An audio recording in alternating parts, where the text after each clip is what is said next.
Hello दोस्तों, स्वागत है आपका आज की इस न्यू और इंटरेस्टिंग वीडियो में। दोस्तों, आज हम बात करेंगे भाव विस्तार वाले क्वेश्चन जो आपके एग्ज़ाम की दृष्टि से बहुत ही महत्वपूर्ण होते हैं। 11वीं 12वीं में ये क्वेश्चन दोस्तों आना बहुत ही मतलब कि कॉमन बात है। ये क्वेश्चन आपके एग्ज़ाम में पूछे ही जाते हैं। तो हम जो प्रश्न बैंक से जो क्वेश्चन है क्लास 11th वालों के लिए, तो क्लास 11th वालों के लिए तो विशेष है ही, और जो 12th में पढ़ते हैं तो उनके लिए भी यह महत्वपूर्ण है। तो आप प्लीज़ इस वीडियो को ध्यान से देखें और अच्छे से समझ लें, और कमेंट में बताएं कि आपको किस पर वीडियो बना के देना है। और आपके जो रिजल्ट से रिलेटेड जो भी डाउट हैं, तो आपके मतलब कि इसी चैनल पर पूरे डाउट क्लियर किए जाएंगे कि किस प्रकार से आपका रिजल्ट आएगा, कहाँ चेक करना है, और क्या क्या वो दस्तावेज लगेंगे तब होगा चेक। तो वो इस चैनल पर आपको सभी सूचनाएं एमपी बोर्ड से रिलेटेड आपको बताई जाएगी। तो आप प्लीज़ इस चैनल को सब्सक्राइब करके रख लें। तो चलिए दोस्तों, शुरुआत करते हैं। आज का अपना टॉपिक का भाव विस्तार करना है। तो पहला क्वेश्चन है, बैर क्रोध का आचार या मुरब्बा है। तो आचार समझते होंगे जो अधिक टिकाऊ होता है, और मुरब्बा मतलब कि जो कम दिनों तक रहता है। तो बस इतना ही समझना था। अब हम आगे समझते हैं। देखिए, क्रोध यदि आम है तो बैर उसका आचार है ना कि नहीं। जिस प्रकार आम की अपेक्षा उसका अचार अधिक टिकाऊ होता है, उसी प्रकार जो बैर होता है क्रोध का स्थायी या टिकाऊ रूप है। मतलब कि बैर अधिक समय तक रहता है। जो क्रोध तत्काल प्रदर्शित होने से रह जाता है, अपितु समय आने पर कुछ काल मतलब कुछ समय बाद प्रदर्शित हो पाता है, उसे बैर कहते हैं। मतलब कि बैर को हमें पनपने नहीं देना चाहिए, और क्रोध यदि अधिक समय तक रहा तो बैर तो बनना ही है। अब आगे बात कर लेते हैं। आगे क्वेश्चन है अपना, पहला सुख निरोगी काया। तो देख लेते हैं दोस्तों, स्वस्थ रहना परम सुख पुरानी कहावत है। अपन कहते हैं ना, पुरानी कहावत अपने जो दादा परदादा सुनाते हैं अपने को, कि स्वस्थ रहना परम सुख है। सबसे अच्छा सुख क्या है? स्वस्थ रहना। पहला सुख निरोगी काया अर्थात शरीर का स्वस्थ रहना ही सबसे बड़ा सुख है। सारे सुख शरीर द्वारा ही भोगे जाते हैं, आप सभी को पता होगे। जो आप सुख भोगते हैं तो वो कौन भोगता है? शरीर ही भोगता है ना। तो अतः शरीर रोगी हो तो सारे सुख बेकार हैं। स्वाभाविक सी बात है ना कि नहीं। ये मेन पॉइंट है। स्वस्थ तन में ही स्वस्थ मस्तिष्क अर्थात स्वस्थ मन का होना संभव है। स्वस्थ व्यक्ति ही जीवन के सुखों का उपभोग कर सकता है। तो ये हो गया दूसरा। तीसरा देख लेते हैं। ये बहुत ही मोस्ट इम्पोर्टेंट है दोस्तों, आपके एग्जाम में ये पूछे जाएंगे। तीसरा प्रश्न है, जहाँ ना पहुँचे रवि वहाँ पहुँची कवि। रवि का क्या मतलब होता है? सूर्य।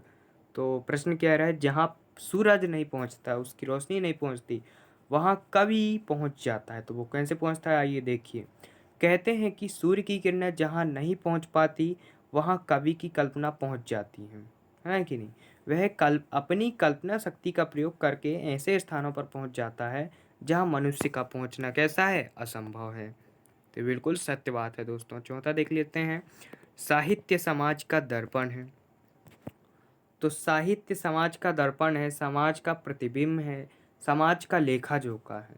साहित्य मीन्स इंग्लिश में लिटरेचर। किसी भी राष्ट्र या सभ्यता की जानकारी उसके साहित्य से प्राप्त होती है। साहित्य लोक जीवन का अभिन्न अंग है। विचारों ने साहित्य को जन्म दिया तथा साहित्य ने मानव की विचारधारा को गतिशीलता प्रदान की। अब आगे देख लेते हैं।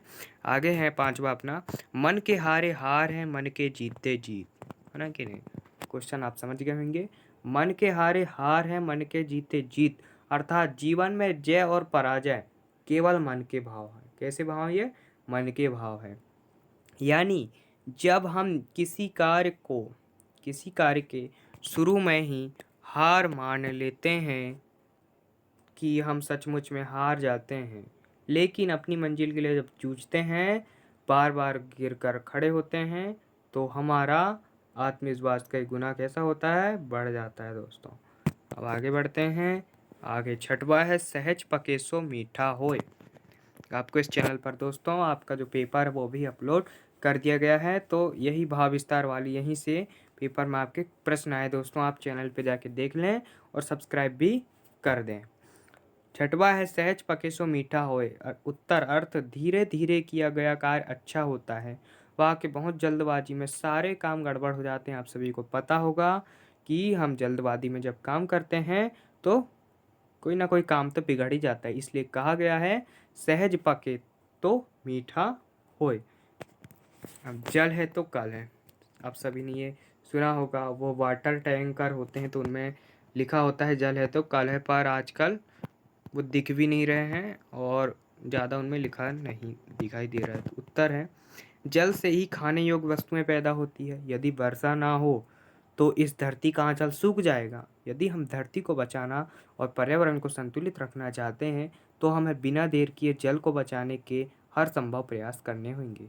लोगों को समझना होगा कि यदि जल नहीं होगा तो हमारा जीवन भी नहीं बचेगा, क्योंकि जल है तो कल है। यह आप याद रखना, क्योंकि जल है तो कल है, मतलब कि यस्टरडे है। आठवां, जो बीत गई सो बात गई। जो बीत गई सो बात गई काव्य में जीवन दर्शन। जो बीत गई सो बात गई काव्य को हिंदी साहित्य के पाठकों से प्रसिद्धि का प्रमाण पत्र प्राप्त काव्य है। इसका भाव विश्व बहुत उपदेशात्मक और सहज बोधगम्य है। काव्य में कवि जीवन के महत्वपूर्ण सत्य को उद्घाटित करते हैं कि जिंदगी में भूतकाल और भविष्यकाल की, यहाँ से अपना उत्तर चालू होता है कि जिंदगी में भूतकाल और भविष्यकाल की मायाजाल से मुक्त होकर अपने वर्तमान में जीवन यापन करना चाहिए। यानी जीवन में कल की उलझनों से दूर रहना ही समझदारी होगी। हिंदी साहित्य में कल बीते समय तथा आने वाले समय के लिए भी प्रयुक्त होने वाला शब्द है। अब नौवा भी देख लेते हैं। नौवा दोस्तों, विद्या ददाति विनयम। आपने 9th में संस्कृत में पढ़े होंगे। यह वाक्य उपनिषद की देन है। विद्या ददाति विनयम। विद्या ददाति विनयम से तात्पर्य है कि विद्यावान इंसान में विनय होता है, अर्थात उसमें विनम्रता अथवा नरमी होती है। आसान शब्दों में हम कह सकते हैं कि जिस इंसान के पास विद्या है वही विनम्र है और वही झुकना भी जानता है। आपको उसके अंदर अहंकार बिल्कुल भी नहीं दिख सकता। जैसे कि आप किसी फलदार वृक्ष को ही देख लीजिए, वृक्ष पर लगे फल इंसान के अंदर उपस्थित विद्या, ज्ञान, बुद्धि, परोपकार और सहनशीलता का प्रतीक है। तो ये दोस्तों आज के कुछ इम्पोर्टेंट क्वेश्चन थे। तो इसी प्रकार के इम्पोर्टेंट और आपके जो एग्ज़ाम की तैयारी यहाँ पर पूरी फुल कराई जाती है, तो आपको इसी प्रकार के अपडेट्स हो गई, जैसे एमपी बोर्ड से रिलेटेड आपके रिजल्ट कब आ रहा है, कब कैसा क्या होगा, तो आपको इस चैनल पर बिल्कुल बताई जाएगी। तो आप इस चैनल को सब्सक्राइब करके रख लें और यदि दोस्तों को भी इसे शेयर कर दें ताकि उन्हें भी यह सूचना प्राप्त होती रहे और इम्पोर्टेंट प्रश्न भी उनके पास जाते रहें। ठीक है दोस्तों, थैंक्स फॉर वॉचिंग।